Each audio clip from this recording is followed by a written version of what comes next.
네, 시작기도 바치겠습니다. 성부와 성자와 성령의 이름으로 말씀으로 하늘과 땅을 창조하시고 온 우리의 얼굴을 성령으로 새롭게 하시는 아버지 하느님 찬미 받으소서. 거룩한 독서를 시작하는 저희 마음을 당신의 성령으로 비추시어 성령의 숨결이 가득 서린 성경 말씀 안에서 생명과 빛을 발견하고 당신의 사랑을 온 마음으로 느끼게 하소서.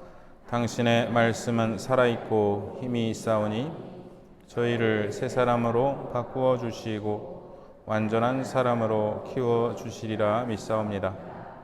아버지와 하나 되는 기쁨에 저희를 초대하시고자 아버지의 참모습을 보여주시고 아버지의 뜻을 가르쳐 주신 우리 주 예수 그리스도를 통하여 비나이다. 아멘. 성부와 성자와 성령의 이름으로 아멘. 안녕하셨어요? 네, 지난주와 이번 주 역대기 읽으셨는데 어떠셨어요?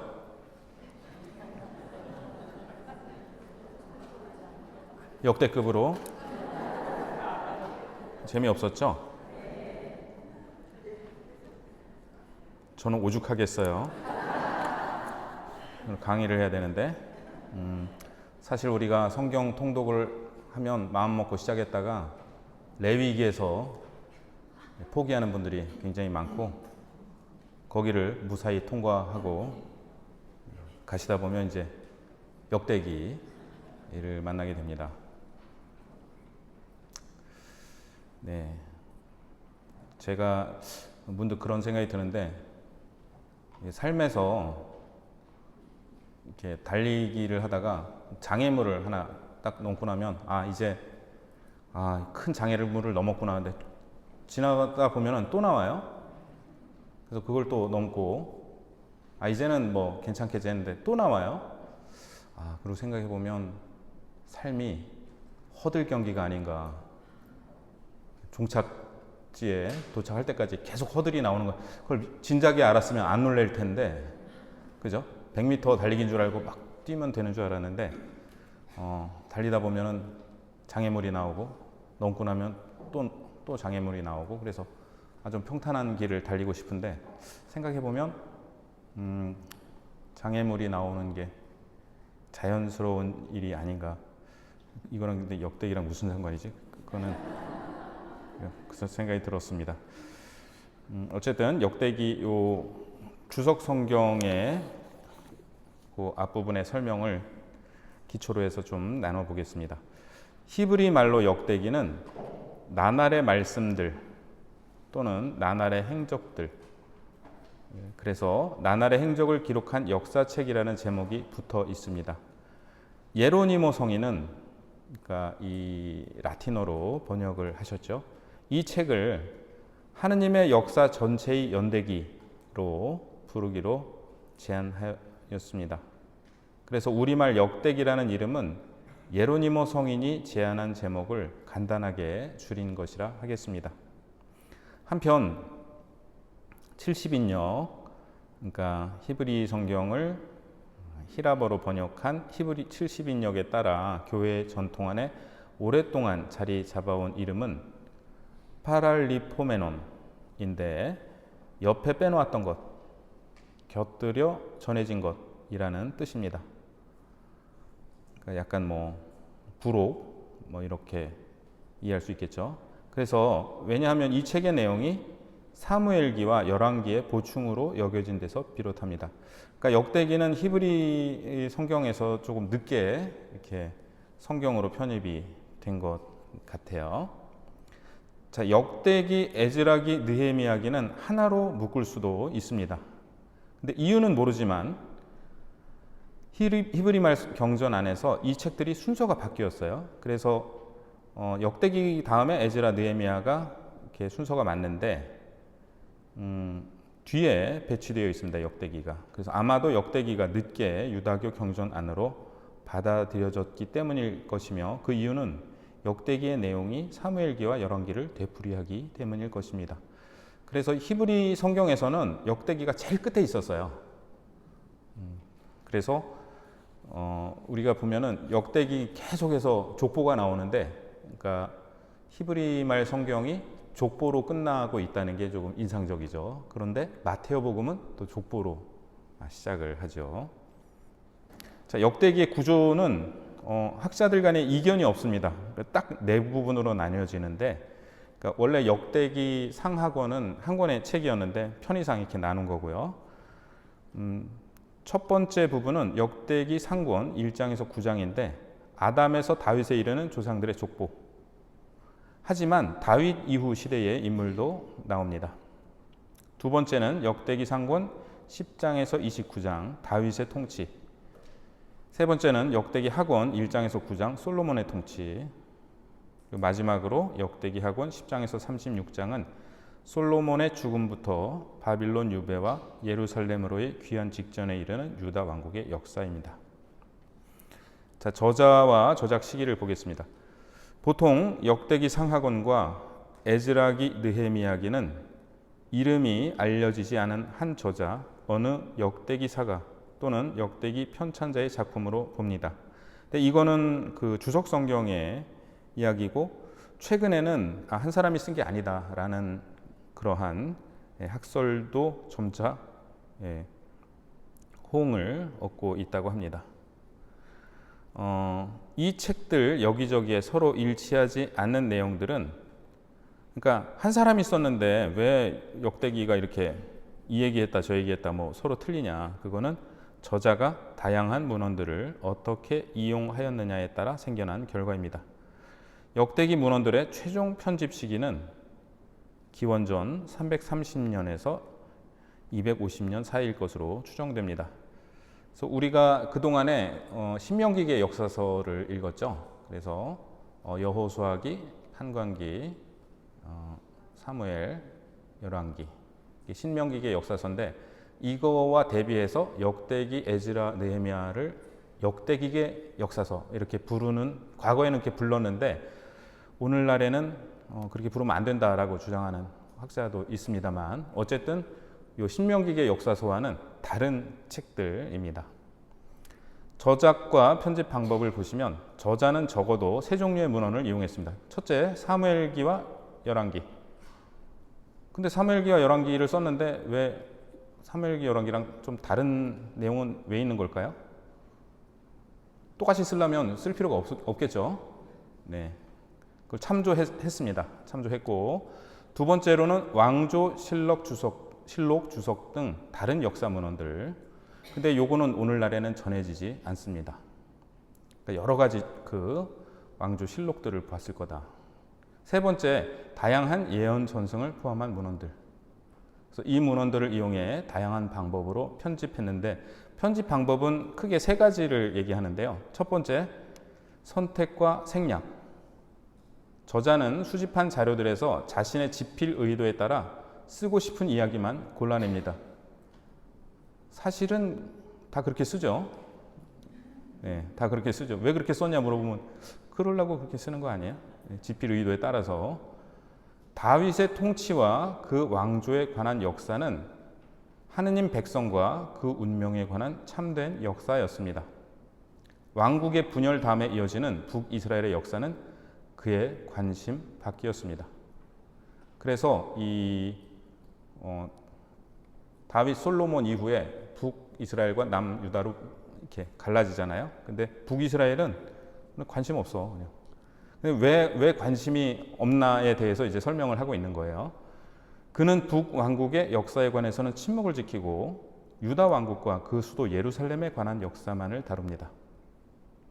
다윗과 솔로몬 왕국의 영광을 드러높이는데 도움이 되지 않는 불리한 사건들은 제외합니다. 네.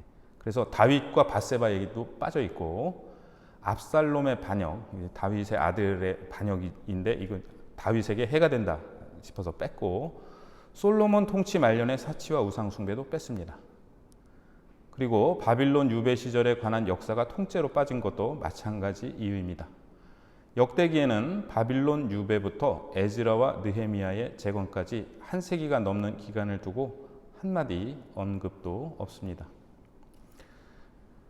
요 나중에 또 말씀을 드리겠습니다만은 이제 역대기를 쓸 때는 그 페르시아의 식민 지배를 받고 있었는데 그러니까 정치적으로 이때 이렇게 강성했었다 이런 게 큰 의미가 없었어요. 없고 지금 이제 그 새롭게 지어진 바빌론 유배 이후에 새롭게 지어진 성전이 중요했습니다. 그래서 역대기에서 제일 중요한 건 성전이에요. 성전이 제일 중요하기 때문에 다윗이 왜 중요하냐? 성전을 지으라고 했기 때문에. 솔로몬은 왜 중요하냐? 그 성전을 지었기 때문에.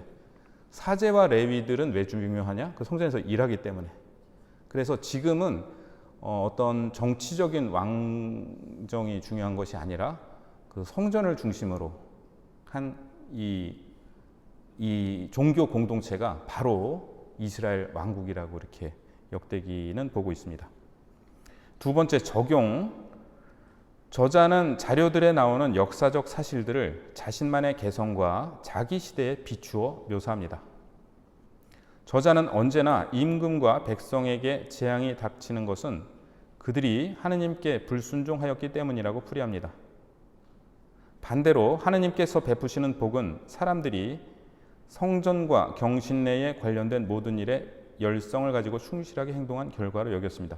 자, 여기서도 중요한 것은 성전과 경신례예요.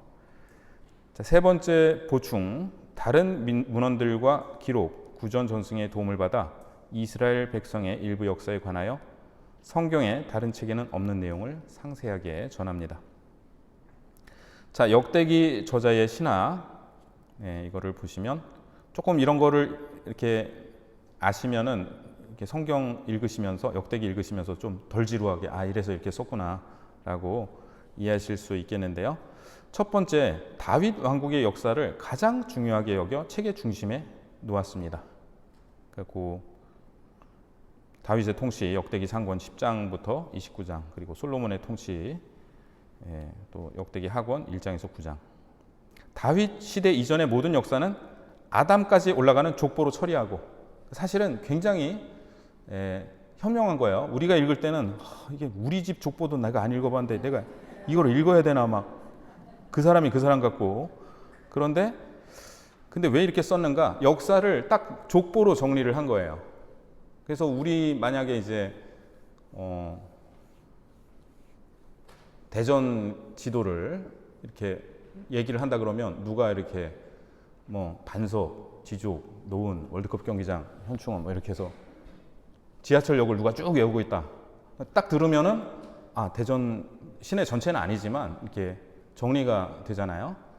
그런 것처럼 역대기는 이렇게 역사를 정리하면서 족보라는 아주 객관적이고 아주 간단하고 우리가 읽을 땐 복잡하지만 굉장히 깔끔하게 딱 정리를 해놓은 겁니다. 그 다음 사울에서 다윗으로 이어지는 이야기는 10장에만 짧게 언급합니다. 나머지는 모두 다윗 왕국의 역사를 다룹니다. 자, 역대기는 다윗을 매우 인간적이면서 이상적인 인물로 그립니다. 물론 열왕기, 사무엘기도 그렇지만 역대기는 더 심해요. 다윗의 단점은 다 빼버렸어요.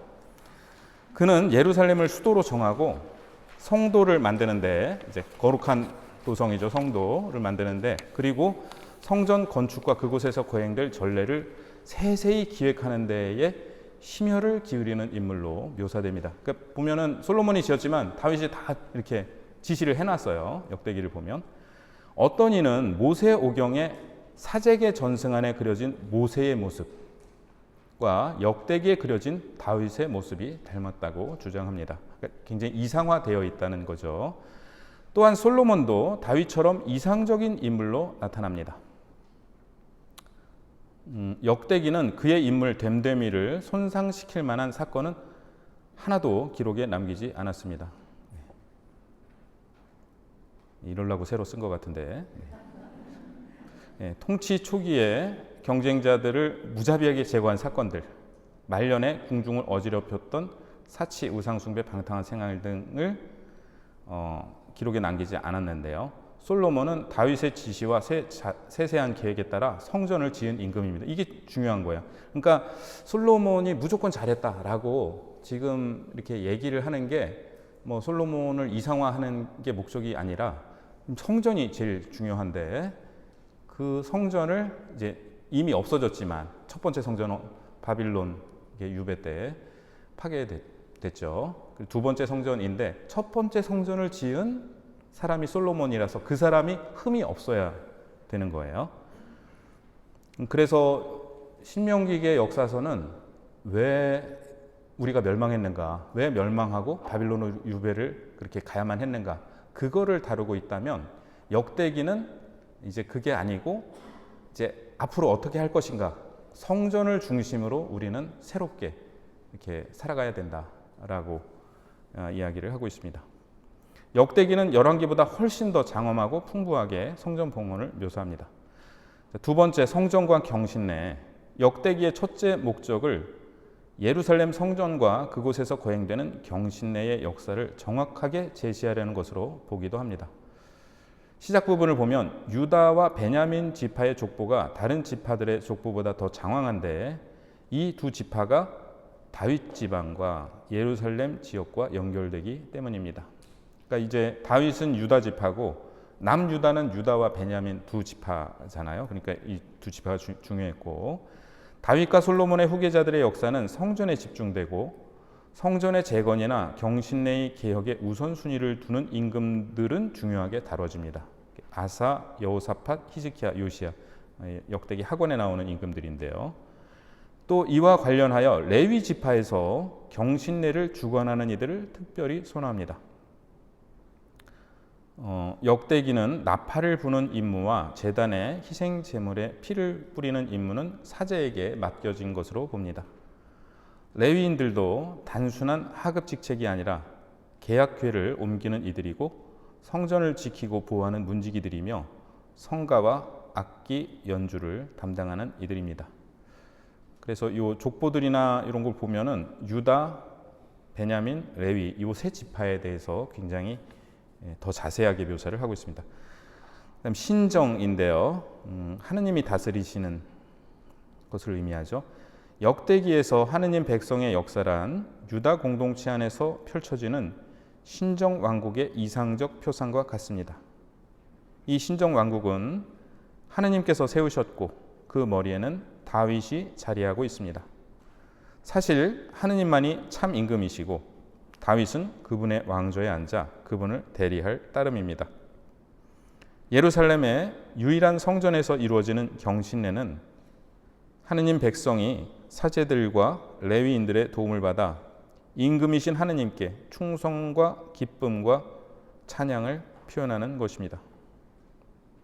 그러니까 단순히 종교 행사인 것만이 아니고 하느님이 임금이신 하느님께 충성과 기쁨과 찬양을 표현하는 것이 바로 성전에서 드려지던 예배였습니다.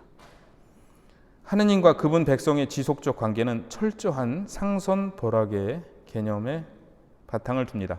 그래서 역대기에 보면은 열왕기보다 더 심하게 이게 이렇게 된 이유는 이랬기 때문이다.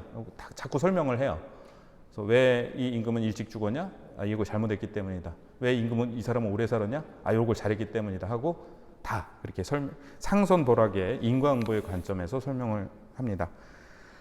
므낫세는 온갖 죄악을 저질렀지만 긴 세월 동안 나라를 통치하는 복을 받았는데 그가 회개하고 하느님께 돌아와 우상들을 치우고 성전을 정화하였기 때문이다. 이 성전 정화가 제일 큰 업적이 되는 거고요. 반면 요시야는 율법을 지키는 일에 충실하였음에도 젊은 나이에 죽음을 맞는데 이는 그가 하느님의 뜻을 거슬러 이집트 군사들이 아시리아를 치러 가는 것을 막으려고 했기 때문이라고 역대기는 설명을 하고 있습니다. 자, 그럼 이제 역대기 1장에서 9장 조상들의 족보 수고하셨는데 읽으시느라고 대충 넘어가셨죠? 괜찮아요. 뭐 이렇게 저는 이거 읽으면서 필사하시는 분 성경 대단하시다. 지난번에 모니카 자매 8번인가 쓰셨다고. 네, 대단하십니다. 네. 역대기의 처음 9장은 다른 책들에 실린 자료들을 활용하여 만들어진 족보로 되어 있습니다. 저자는 다윗 임금이 조상인 유다 지파와 레위 지파에 큰 관심을 기울이고 있습니다. 사제들을 강조할 뿐 아니라 문직이나 성가대와 같은 역할을 맡은 이들까지도 따로 거명됩니다.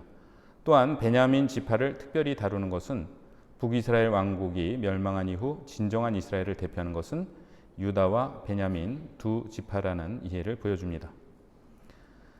자, 이 족보에 대해서 이 설명이 굉장히 좋은데요. 역대기에서 족보는 국가가 분열된 시대를 넘어 하느님 백성의 연속성을 보여주는 데서 그 기원의 중요성을 확인해 줍니다. 아까 말씀드린 것처럼 이제 나라는 망했어요. 망했는데 조상들과의 연속성을 확인해 주는 것이 족보입니다. 족보들을 모아놓음으로써 히브리어 성경의 마지막 책인 역대기는 아까 그 마지막 책이라 말씀드렸죠. 구약의 모든 족보들을 다시 요약하고 있습니다. 창세기 비롯해서 민수기, 레위기의 족보가 나오는데 다 요약을 하고 있습니다. 여기에서 신약의 첫 권이 왜 족보로 시작하는지 이해할 수 있습니다. 마테오복음 1장이 그렇게 시작을 하죠. 참된 이스라엘에 속하는지 여부를 확인하려고 애썼던 유배 이후 세대가 족보를 닫으려고 했던 그 태도를, 그러니까 역대기는 이제 족보를 다 정리하고 이제 끝내려고 한 거예요. 여기까지가 하느님 백성이 하고 끝내려고 그걸 다 장황하게 했는데 마테오복음이 족보를 다시 열고 시작하는 거예요. 이제 끝나긴 뭘 끝나 그러면서 이제 새로운 민족을 포함시켜야 한다. 그리고 그 새로운 민족들은 이스라엘이 아니라 이방 민족을 포함하는 거고, 그래서 이 여인들의 이름이 특별히 나오는 그 이유 중에 하나는 그 이방인들에게도 구원의 역사가 넓혀지고 있다는 것을 여기에서 하느님의 특별한 섭리로 넓혀지고 있다는 것을 보여주기 위해서 나오고 있죠. 그래서 마테오복음 1장에 나오는 족보를 같이 한번 읽어보시겠는데, 그러니까 한 단락은 뺐어요. 그래서 14대 하고 마지막 14대는 뺐습니다. 근데 여기를 이제 읽어보시면 내가 그동안 성경 이렇게 통독한 보람이 있구나. 왜냐면 이름들이 좀 친숙해요. 이제 처음엔 안 그랬는데 대충 좀 이게 그러니까 기억은 일일이 안 나도 이름이 친숙해지는 것만 해도 대단한 일이 아닐까 싶은데요. 같이 한번 읽어보실게요. 다윗의 자손이시며 아브라함의 자손이신 예수 그리스도의 족보. 아브라함은 이삭을 낳고 이삭은 야곱을 낳았으며 야곱은 유다와 그 형제들을 낳았다. 유다는 타마르에게서 페레츠와 제라를 낳고 페레츠는 헤스론을 낳았으며 헤스론은 람을 낳았다. 람은 암미나답을 낳고 암미나답은 나흐손을 낳았으며 나흐손은 살몬을 낳았다. 살몬은 라합에게서 보아즈를 낳고 보아즈는 룻에게서 오벳을 낳았다. 오벳은 이사이를 낳고 이사이는 다윗 임금을 낳았다. 다윗은 우리아의 아내에게서 솔로몬을 낳고 솔로몬은 르하브암을 낳았으며 르하브암은 아비야를 낳고 아비압은 아삽을 낳았다. 아삽은 여호사밧을 낳고 여호사밧은 여호람을 낳았으며 여호람은 우지야를 낳았다. 우지야는 요탐을 낳고 요탐은 아하즈를 낳았으며 아하즈는 히즈키야를 낳았다. 히즈키야는 므낫세를 낳고 므낫세는 아몬을 낳았으며 아몬은 요시야를 낳았다. 요시야는 바빌론 유배 때에 여호야김과 그 동생들을 낳았다. 그리하여 이 모든 세대의 수는 아브라함부터 다윗까지가 14대이고 다윗부터 바빌론 유배까지가 14대이며 바빌론 유배부터 그리스도까지가 14대이다. 우리가 마태복음 처음 읽을 때 이거 왜 나오나 좀 지루하게 느껴졌는데 역대기를 읽고 읽으니까 하나도 지루하지 않고 빨리 끝나는 것 같습니다. 제가 그 캐나다에 공부할 때 예비 신학생들 기숙사에 살았는데 거기는 이제 학교처럼 기숙사가 되는 게 아니라 가정집을 큰 걸 하나 매입을 해서 거기에 그 지도 신부님하고 예비 신학생들이, 근데 대부분 이제 대학을 졸업하고 신학교를 가기 때문에 조금 뭐 고등학생들은 아니고 대학생들, 청년들이랑 같이 살았어요. 그래서 아침에 미사를 하는데 그 원장 신부님이 할아버지 신부님이셨는데 주로 신부님이 주례를 하시고 제가 복음을 읽었는데 마태복음 이 족보가 나왔어요. 제가 못 읽겠다고. 왜냐하면 아브라함이라고 안 읽고 영어로 뭐라 그래요? 에이브라함 링컨. 에이브라함 링컨이 아브라함이죠. 이삭이 아니고 아이삭. 예. 아이작 뉴턴이 이삭입니다. 야곱이 아니고 제이콥. 그래서 뭐 페레츠, 헤츠론, 뭐 암미나드 이런 거 제가 어떻게 읽어요? 나흐손 뭐 이런 영어로. 그래서 제가 이거 못 읽는다고 신부님 읽으시랬더니 그 신부님 말씀이 충격적이었습니다. 나도 못 읽어. 저는 이해가 안 가는 게 우리가 영어 발음이 좀 세련됐다고 이렇게 생각할 수 있는데 사실 예수님 이름이 히라버로 뭘까요? 예수님 이름이 예수예요. 예수. 예. 영어로는 지저스. 지저스랑 예수랑 발음이 비슷하기라도 한가요? 저는 영어를 쓰는 국가에서 암만 남의 이름 바꿔도 예수님 이름을 지저스라고 부르는 거는 전 도저히 이해를 할 수가 없습니다. 지금이라도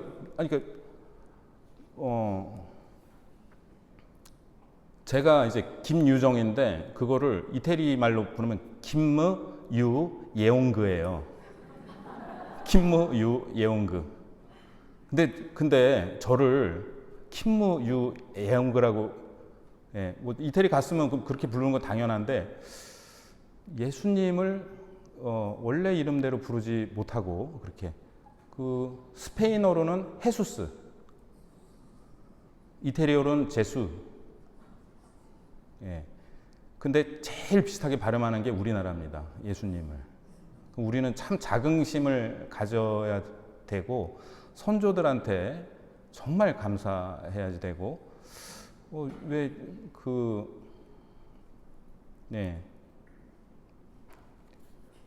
제가 얘기할까 말까 망설여가지고 지금 그 디파짓이라는 영어가 있는데 제가 이탈리아 가서 유학하는 신부들이랑 같이 이렇게 어디를 갔는데 데포짓도 찾아왔냐 누가 그러는 거예요. 그래서 제가 너무 웃었어요. 데포짓도가 뭐야? 디파짓을 얘기하는 거야? 너무 발음이 촌스러워갖고 데포짓도가 뭐야 했는데 가만 생각해 보니까 데포짓도가 맞아요. 그 발음 그대로 읽는 게 데포짓도예요. 그거를 영어는 다르게 읽는 거죠. 디파짓이라고. 그래서 사실은 발음 기호대로 정확하게 읽으면 되는데 그게 안 되는 거예요. 그리고 우리는 이제 그거를 배우려고 그렇게 노력을 하는 거고 에이브라함, 아이작, 제이콥 막 이러려고 노력을. 예. 그러니까 이거를 통해서 뭔가 이제 결론을 지어야 되는데 별 결론이 없어서 그냥 그 아픈 기억이 좀 떠오릅니다. 네. 어쨌든 우리 이제 이렇게 족보가 새롭게 시작이 된다는 말씀이고요. 넘어가겠습니다. 정리가 안 되네요. 55차 다윗의 통치. 그 얘기 하려고 그랬나? 미국에서 우리 이렇게 불법적으로 체포한 거. 그 얘기 하려고 그랬나? 네. 어쨌든 정치적으로 민감하니까 그냥 넘어가겠습니다. 11장부터 12장은 예루살렘 정복과 다윗의 용사들의 명단, 13장에서 17장은 궤를 옮김, 성전 건축 결정, 18장에서 21장은 다윗의 전쟁과 인구조사, 22장에서 29장은 성전 건축을 위한 준비와 전례 조직 이렇게 되어 있는데요. 다윗의 치적 가운데 역대기가 강조하는 것은 성전 건축을 준비했다는 점입니다. 성전을 실제로 지은 것은 솔로몬이지만 역대기에서는 다윗이 성전 건축을 위하여 미리 모든 준비를 갖추었다는 점이 여러 차례 강조됩니다. 또한 다윗이 사제와 레위인의 조직을 정비함으로써 전례를 위해서도 크게 이바지했다는 점을 부각시킵니다. 다윗의 정치적 업적은 왕국을 세운 것이지만 페르시아 제국의 지배를 받고 있는 유배 이후의 유다인들에게는 정치적 자립은 과거의 기억일 뿐입니다. 다윗의 유산 가운데 유일하게 남아있는 것은 예루살렘 성전의 예배였습니다. 그러니까 다윗이 뭐를 잘했느냐, 역대기의 입장에서 볼 때는 성전 건축을 지시한 것이었고, 자, 요거 13장 9절에서 14절 같이 한번 읽어보실까요? 그들이 기돈의 타작마당에 이르렀을 때였다. 소들이 비틀거리는 바람에 우짜가 손을 뻗어 괴를 붙들었다. 그러자 우짜를 향하여 야훼의 분노가 타올랐다. 우짜가 괴의 손을 뻗었으므로 그분께서 그를 치시니 그는 거기 하느님 앞에서 죽었다. 다윗은 야훼께서 우짜를 그렇게 내리치신 일 때문에 화가 났다. 그래서 그는 그곳을 페레츠 우짜라고 하였는데 그곳이 오늘날까지 그렇게 불린다. 그날 다윗은 하느님을 두려워하며 말하였다. 이래서야 어떻게 하느님의 궤를 내가 있는 곳으로 옮겨갈 수 있겠는가? 그래서 다윗은 그 궤를 자기가 있는 다윗 성으로 가져가지 않고 갓 사람 오벳 에돔의 집으로 옮겼다. 하느님의 궤가 그 집에서 오벳 에돔의 집안 사람들과 함께 석 달을 머무르는 동안 야훼께서는 오벳 에돔의 집안과 그에게 딸린 모든 것 위에 복을 내리셨다. 이미 사무엘기 학원에도 이 이야기가 나오는데요. 그 이름이 조금 다르게 나오죠. 키돈이 다른 지명으로 나오는데 우선 여기에 대해서 한번 보겠습니다. 페레츠는 깨뜨리다, 쳐부수다, 내리치다. 죄송해요. 이번에는 오타가 없다고 자신했는데 두 개째. 등의 뜻을 지닌 동사 파라츠의 명사형으로서 페레츠 우자는 우자의 위반 또는 우자를 향한 분출이라는 뜻입니다. 자, 이게 계약궤를 이렇게 모셔오다가 이렇게 계약궤가 떨어질 것 같으니까 잡았는데 그렇다고 죽다니. 그래서 여기에 대해서 이제 학자들의 얘기인데요.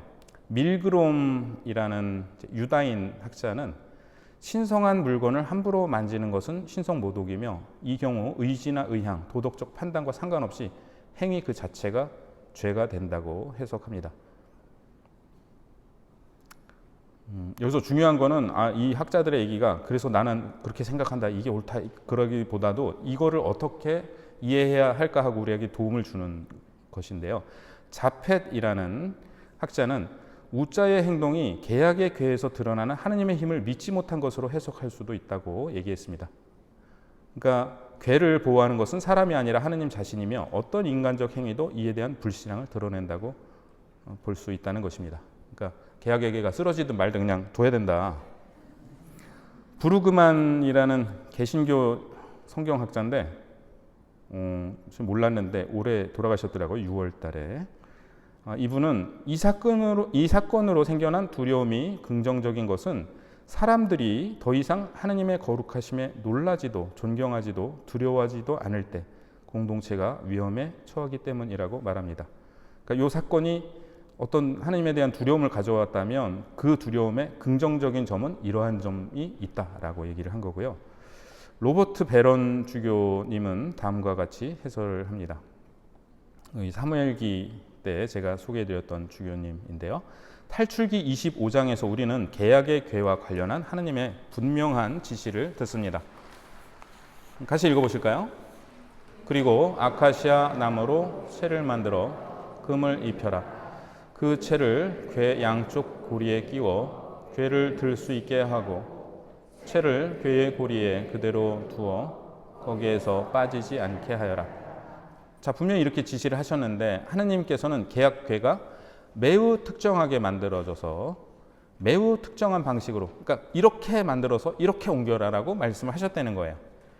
다윗이 처음으로 계약궤를 옮기려 했을 때의 근본 문제는 궤를 채로 매지 않고 수레로 싣고 갔다는 것이었습니다.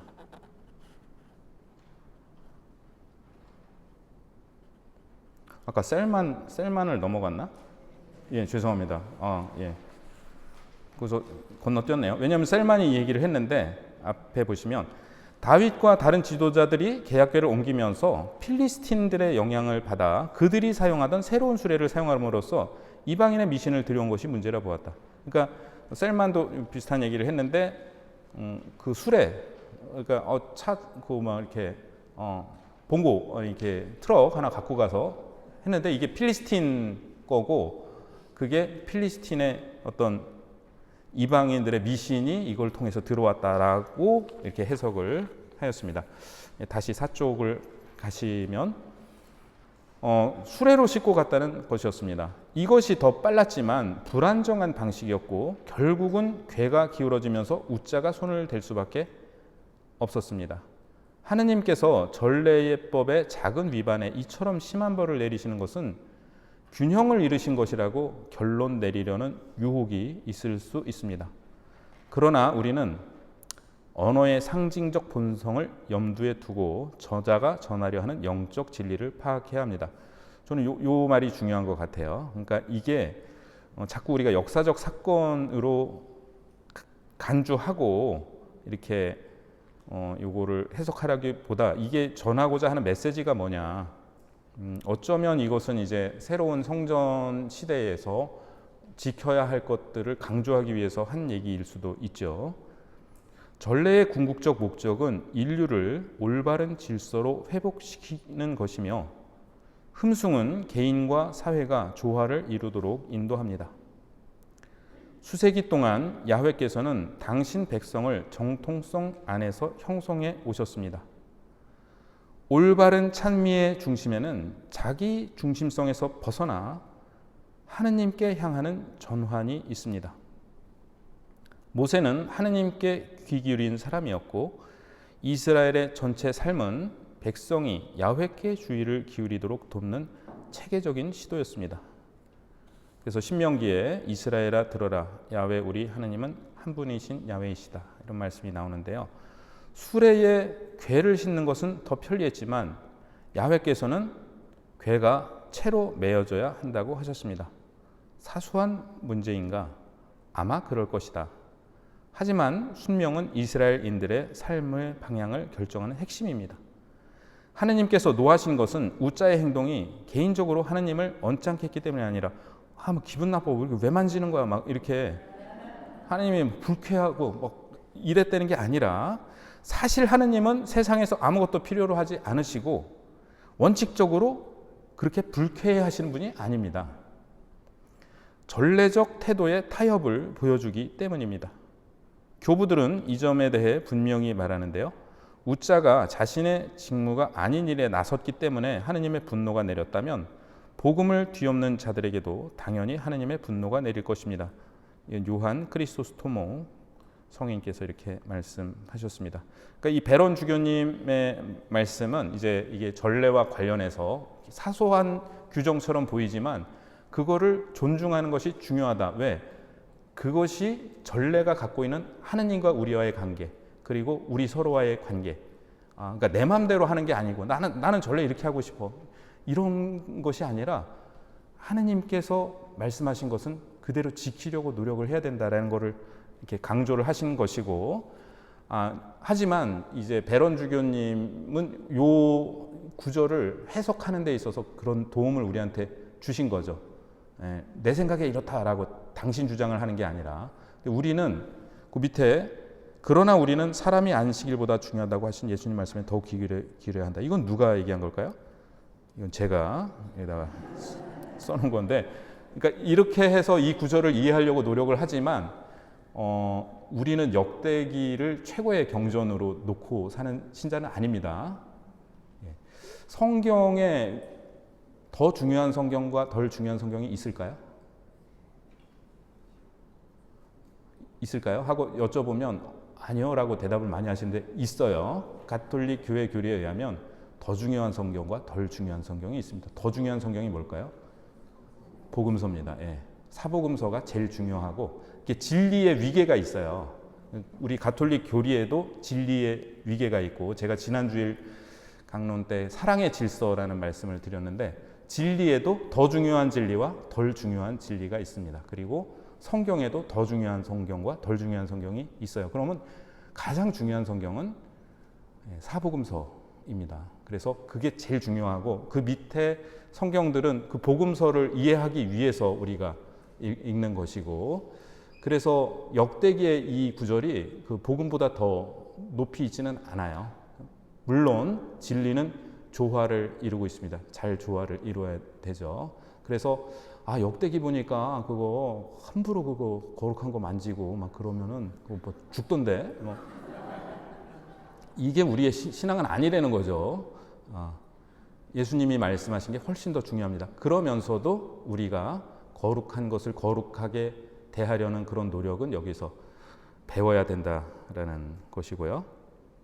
자, 그다음에 성모님과 계약의 궤. 요거는 누가복음 하면서 제가 말씀을 드렸는데 그때는 이제 일부만 말씀을 드렸는데 요거를 조금 정리하는 차원에서 다시 한번 말씀드려 보겠습니다. 한마디로 성모님 이 구약에서 이렇게 계약의 궤가 중요한 이유는 그 성전에 들어가기 때문이죠. 성전이 중요하니까 계약의 궤도 중요하고 그런데 이 신약에서의 계약의 궤는 바로 성모님이시라는 겁니다. 그리고 여기에 동의하는 학자들이 있고 동의하지 않는 학자들도 있습니다만 이 동의하는 학자들의 그런 어떤 근거들을 정리해서 말씀을 드립니다. 성모님이 엘리사벳을 찾아보셨을 때 엘리사벳은 성령으로 가득 차 큰 소리로 외쳤습니다. 당신은 여인들 가운데서 가장 복되시며 당신 태중에 아기도 복되십니다. 내 주님의 어머니께서 저에게 오시다니 어찌된 일입니까? 자, 엘리사벳이 이렇게 묻는데 이것은 다윗의 물음을 떠오르게 합니다. 사무엘기 하권 6장 9절에 어떻게 야훼의 궤가 나에게 올 수 있는가? 직역하면 이렇게 돼 있어요. 우리는 이제 의역해서 이래서야 어떻게 주님의 궤를 내가 있는 곳으로 옮겨갈 수 있겠는가 이렇게 의역이 돼 있지만 직역은 엘리사벳의 말과 비슷합니다. 어떻게 야훼의 궤가 나에게 올 수 있는가? 자, 하느님의 현존으로 덮이는 새로운 만남의 천막. 그러니까 가브리엘 천사가 이건 누가복음 때 말씀을 드렸는데 성모님께서 하느님의 그 은총이 너를 덮을 것이다. 이게 성전과 비슷한 표현이라고 말씀을 드렸는데요. 이러한 연결은 누가복음 1장 32절과 사무엘하권 7장 12절에서 16절에서도 반복이 됩니다. 또한 누가복음은 마리아는 길을 떠나 서둘러 유다 산악 지방의 한 고을로 갔다. 이것도 직역하면 마리아는 유다의 한 고을로 일어나 갔다. 일어나 갔다라는 말이 쓰이고 있는데 다윗도 유다의 한 고을로 일어나 갔다라고 표현이 되어 있습니다. 그리고 우리는 우리말 성경은 39절이나 65절 누가복음 1장 똑같이 다 유다라고 했는데 히라버는 유다, 유대하고 서로 다릅니다. 그리고 유다라고 부르는 구절은 딱 그 구절만 있어요. 마리아는 유다의 한 고을로 일어나 갔다. 여기에서만 누가복음은 유다라고 부릅니다. 그런데 이 사무엘 하권 6장 2절을 70인역은 유다의 한 고을로 일어나 갔다. 이게 저도 보면 이렇게 너무 신기한 것 같아요. 이 구절을 상기시킵니다. 성모님은 스가랴의 집에 들어가는데 계약의 궤는 오벳 에돔의 집에 들어갑니다. 성모님께서 오시자 아기와는 기뻐 뛰놀았고 다윗은 계약의 궤 앞에서 기뻐 춤을 춥니다. 근데 이 뛰놀았다 춤추다가 그 스키르타오라는 같은 말입니다. 엘리사벳은 큰 소리로 외치고 저에게 오시다니 어찌된 일입니까? 하고 큰 소리로 외치는데 백성들은 계약의 궤를 보고 함성을 올립니다. 아나포네오라는 큰 소리로 외치다라는 히라버 단어는 신약 성경에서 유일하게 엘리사벳이 성모님께 큰 소리로 외칠 때만 나오는 단어예요. 아나포네오. 그런데 그 구약 성경에서 이 단어는 5번 나오는데 다 계약의 궤 앞에서 쓰인 단어입니다. 그래서 계약의 궤를 모시고 올 때 이 역대기 상권 15장에 보면은 백성들이 함성을 올리고 그 다음에 역대기 상권 16장 4절에서 5절, 42절, 역대기 하권 5장 13절에서 모두 계약의 궤 앞에서 전례적 노래와 음악을 묘사할 때 아나포네오라는 이 단어가 쓰이는데 신약 성경에선 유일하게 엘리사벳이 성모님께 아나포네오라고 했다라는 것이 굉장히 신비롭습니다. 마지막으로 성모님은 엘리사벳의 집에 석 달가량 머무시는데 계약의 궤도 오벳 에돔의 집에 석 달가량 머무릅니다. 그래서 베네딕토 16세 교황님이 2006년 성모 승천 대축일에 이런 강론을 하셨는데요. 루카는 성모님께서 진정한 계약의 궤이시며 하느님께서 이 지상에 머무시는 곳인 성전이 되셨다는 것을 알려준다라고 말씀하셨습니다. 네, 오늘 역대급으로 짧게 하려고 그랬는데 시간이 거의 다 됐네요. 수고 많이 하셨습니다. 이만 강의를 마치겠습니다. 감사합니다.